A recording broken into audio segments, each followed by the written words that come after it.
कजरावा लिख कजरावा ताते यहूद मलिनिया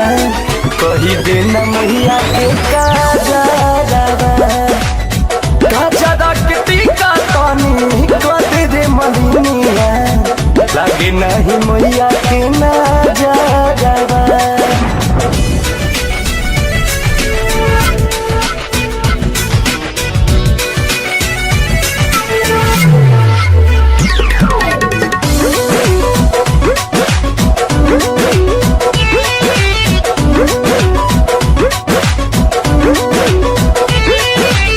सूर्य मुंड देवता जे करे आरती उतारे पहली देव दर्शन राजू सेवा कहाँ दुबारे पहली देव दर्शन राजू सेवा कहाँ दुबारे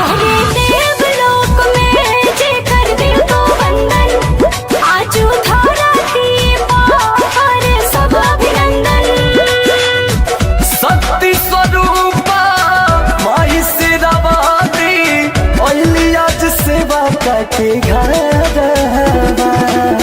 लेके कजरावा ताते यहूद मलिनिया कही देना मैया के कजरावा कजरा के टीका तानी कदे रे मलिनिया लागे नहीं मैया के नजरावा।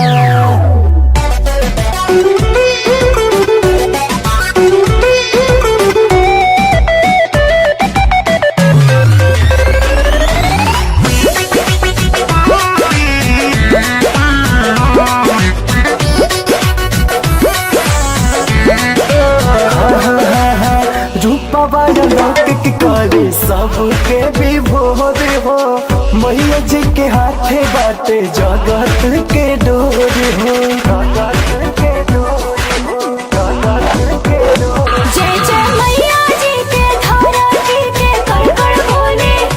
निमिया डढ़िया के पतैया भी झुल झुल डोले। जोग करे जोगिन कहे अंकुश गोविंद चढ़ते रे दशहरावा